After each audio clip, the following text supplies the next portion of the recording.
मी आता इकडे मीरा भाईंदरला आपलं पंडित भीमसेन जोशी रुग्णालयामध्ये आलो आहे. सक्षम फाउंडेशन म्हणून आहे.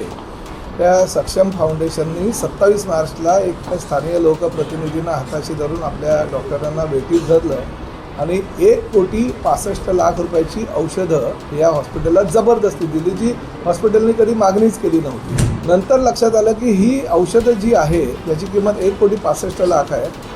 ती औषधं पूर्ण 2 दिवसानंतर म्हणजे 30 मार्चला एक्सपायर झाली. त्यामुळे मी आता FDAच्या लोकांना वगैरे इकडे बोलवलं आहे आणि तो पंचनामा करतो आहे. पंचनामा करून त्या संबंधितांवर गुन्हा दाखल करतो आहे. लोकांचे जीव एवढे गेले असते याच्यामध्ये आणि हे कळलं आपल्याला म्हणून मी रेड केली आणि सगळे समोर एक्सपायरी झालेली औषधं माझ्या समोरच आहे.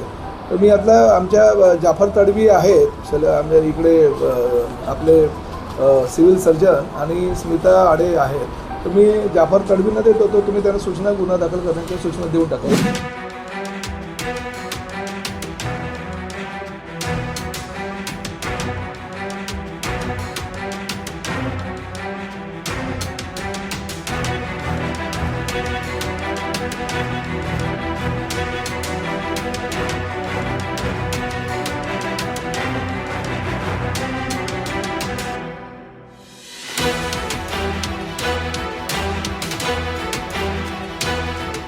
मीरा भाईंदर शहरातील गोरगरीब जनता ह्या हॉस्पिटलमध्ये येथे आपण ज्या इस्पितळामध्ये उभे आहोत तो आहे डॉक्टर पंडित भीमसेन जोशी रुग्णालय. ह्या रुग्णालयाच्या पाठीमागे जो औषधाचा साठा आहे, हा साठ्यामध्ये फार मोठी एक गंभीर बाब लपलेली आहे. ती म्हणजे आज परिवहन मंत्री प्रताप सरनाईक यांनी या हॉस्पिटलचा या इस्पितळाचा पाहणी दौरा केला. हा पाहणी दौरा करताना हा पाठीमागे जो औषधाचा साठा सापडलेला आहे ह्याचा बाजार मूल्य आहे 1,65,00,000. पण जेव्हा पाहणी दौरा करताना एक गोष्ट त्यांना आढळून आली, तो म्हणजे हा संपूर्ण जो औषध साठा आहे याची मुदत संपलेली आहे. ह्या संपूर्ण जर औषधं जर आज लोकांना देण्यात आली असेल तर उद्या त्यांच्या मृत्यूला जबाबदार कोण? ही फार मोठी गोष्ट म्हणजे ज्या फाउंडेशन म्हणजे ज्या समाजसेवी संघटनेनी जी सक्षम समाजसेवी संघटना यांनी गेल्या 27 मार्चला हा कार्यक्रम आयोजित केला होता. या कार्यक्रमाला भाजपाचे आमदार तसेच मीरा भाईंदर शहराचे महापौर उपमहापौर हे दोघंही उपस्थित होते. आता विशेषतः म्हणजे आपण लोकप्रतिनिधी आहात आणि आपल्यासारख्या मोठ्या व्यक्तींनी अशा कार्यक्रमाला उपस्थित राहणं जे तुमच्या जीवाशी जनतेच्या जीवाशी खेळणार आहे. हा फार मोठा धक्कादायक खुलासा आज परिवहन मंत्री प्रताप सरनाईक यांनी हात दाखवलेला. पाहणी दौऱ्यामध्ये पत्रकारांशी बोलताना त्यांनी स्वतः आरोग्यमंत्र्यांशी या फोनवरती त्यांच्यावरती गप्पा केल्या की या संपूर्ण गोष्टीची सखोल चौकशी झाली पाहिजे आणि जी सक्षम फाउंडेशन आहे तसेच या संबंधित सर्व कर्मचाऱ्यांवरती किंवा जे अधिकारी असतील यांच्यावरती ही जबाबदारी आणि यांच्यावरती चौकशी लागली पाहिजे. पण विशेषतः म्हणजे एक आनंदाची गोष्ट आणि आपण एक छान गोष्ट बोलू शकतो की या हॉस्पिटलचा जो स्टाफ आहे, जे डॉक्टर आहेत, त्यांचं एक तुम्ही बघू शकता की त्यांच्यामुळे ही औषधं आज रुग्णापर्यंत पोहोचली नाही. आता आज फार मोठी गंभीर बाब या मीरा भाईंदर शहरामध्ये घडली असती. या संपूर्ण गोष्टीच्या बाबत महाराष्ट्र राज्याचे परिवहन मंत्री प्रताप सरनाईक यांनी काय नेमका खुलासा केलेला आहे आपण जाणून घेऊ. सर्वप्रथम ही पंडित भीमसेन जोशी रुग्णालय मीरा भाईंदर शहरातील बहुतांश गोरगरीब रुग्ण ह्या रुग्णालयामध्ये उपचार घेत असतात आणि जवळजवळ 500 ते 600 रुग्ण ह्या रुग्णालयामध्ये उपचार घेत असताना त्यांना आमच्या वैद्यकीय पथक जे आहे त्यांच्या माध्यमातून सुविधा पुरवल्या जातात. काही प्रश्न त्यांचे प्रलंबित होते, म्हणजे लिफ्ट आहे, कॅथलॅब आहे किंवा अजूनही काही ज्या सुविधा हव्या होत्या म्हणजे जे शौचालय आहेत त्याची पण दुरावस्था झालेली आहे. तर मी PWDचे अधिकारी, सर्व संबंधित अधिकारी, महापालिका आयुक्त या सगळ्यांना या ठिकाणी आज बोलवलं होतं. त्यांना रुग्णांच्या दृष्टीनं ज्या ज्या काही सुविधा द्यायच्या आहेत त्या सुविधा तातडीनं पुरवाव्यात आणि मे एंडपर्यंत ही जी कामं आहेत ती कामं पूर्ण होतील. त्याचबरोबर समोर 50 खाटांचं अजून एक हॉस्पिटलची इमारत चालू आहे. म्हणजे ह्या ठिकाणी असलेल्या 200 बेड आणि त्या ठिकाणचे 50 बेड अशा जवळजवळ 250 बेडचं हे रुग्णालय सर्वसामान्य जनतेला, मीरा भाईंदरच्या जनतेला सुविधा देण्यासाठी पुरेसं आहे. मला आठवत आहे की तत्कालीन आरोग्यमंत्री सुरेश शेट्टी असताना आणि मी पहिल्यांदाच आमदार झाल्यानंतर महापालिका हे रुग्णालय चालवत होतं, पण त्याची अतिशय वाईट अवस्था झालेली असल्याकारणानं राज्य शासनाच्या माध्यमातून हे रुग्णालय चालवावं. कारण शेवटी महापालिकेची आर्थिक स्थितीसुद्धा तेवढी सक्षम नव्हती आणि त्यामुळे रुग्णालयाची दुरावस्था झाली होती आणि त्यामुळे आम्ही तो निर्णय घेतला आणि त्यावेळेस आरोग्य खात्याच्या वतीनं हे रुग्णालय ताब्यात घेण्यात आलं आणि अनेक असुविधा ह्या रुग्णालयामध्ये आहेत. आता डॉक्टर माझ्या बाजूला बसले, डॉक्टर तडवी आणि डॉक्टर स्मिता आडे मॅडम आहेत.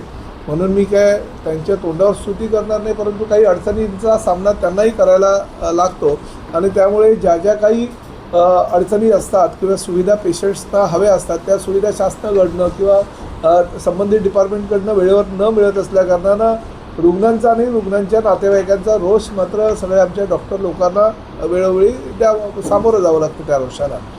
आणि ह्या सगळ्या दुरावस्थेची पाहणी करत असताना संबंधित डिपार्टमेंटला मी सुविधा लवकरात लवकर पुरवण्याच्या सूचना केल्यात. माझ्या आमदार निधीतनं मी 4 वर्षापूर्वी 2 कार्डियक ॲम्ब्युलन्स दिल्या होत्या, परंतु आता त्याची काय अवस्था मला कल्पना नाही, परंतु परत मी 2 कार्डियक ॲम्ब्युलन्स देतो आहे, जेणेकरून ह्या जून महिन्यामध्ये त्या कार्डियक ॲम्ब्युलन्स ह्या रुग्णालयाच्या सेवेमध्ये दाखल होतील आणि तशा प्रकारचा प्रस्तावसुद्धा ऑलरेडी आलेला आहे.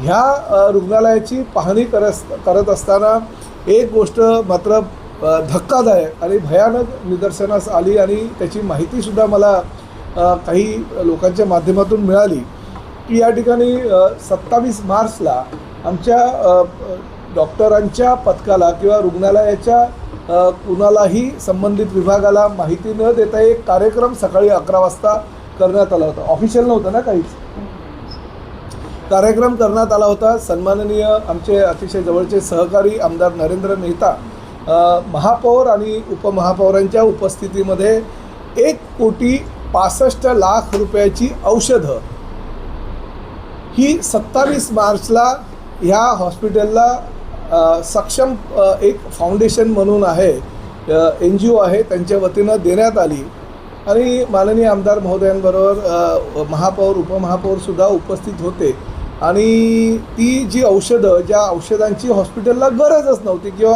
हॉस्पिटलनी मागणीच केली नव्हती, हॉस्पिटलनं असंही त्यातील एक औषधसुद्धा हॉस्पिटलला काही उपयोगी नव्हतं आणि आश्चर्याची बाब म्हणजे 27 मार्च रोजी ही हॉस्पिटलला सगळ्या औषधं देण्यात आली आणि त्या सगळ्या औषधांची किती डेट आहे, हे एक्सपायरी डेट कधी आहे? 30 तारीख.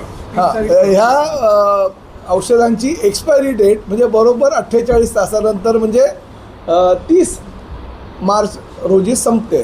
म्हणजे खरा तर नियम असा आहे, कुठल्याही हॉस्पिटलमध्ये जी काही औषधांचा साठा किंवा पुरवठा केला जातो किमान 6 महिन्याचा एक्सपायरी डेट असलेलीच औषधं वापरली जातात किंवा दिली जातात, कारण शेवटी रुग्णांच्या जीवाचा प्रश्न असतो. डॉक्टर तडवी आणि डॉक्टर स्मिता आडे यांच्या म्हणण्यानुसार त्यांनी कुठेही ते औषधाला मान्यता दिली नाही, औषधं या ठिकाणी स्टोअर करून ठेवल्यानंतर रिसिव्हची कॉपी कोणालाही दिली नाही.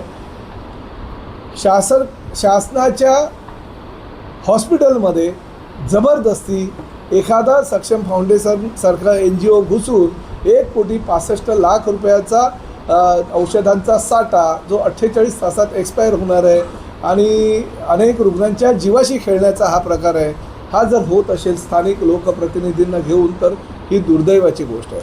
आता मला ही माहिती कळली, आमचे काही सदस्य या ठिकाणी आहेत, त्यांनाही बोलवण्यात आलं, त्यांनाही माहिती नव्हतं हा काय कार्यक्रम आहे. मी आता FDAच्या लोकांना ह्या ठिकाणी बोलवलं आणि FDAच्या लोकांना ताबडतोब ह्या सगळ्या औषधांच्या साठ्यांचा पंचनामा करून त्यावर गुन्हा दाखल करण्याच्या सूचना मी केलेल्या आहेत. कारण शेवटी हॉस्पिटल प्रशासनानं सुद्धा 30 मार्च रोजी ते सक्षम फाउंडेशन जे आहे ते भाईंदरचंच आहे, जेसल पार्कला भाईंदर पूर्वला हे सक्षम फाउंडेशन आहे, त्याची चौकशी होणं गरजेचं आहे.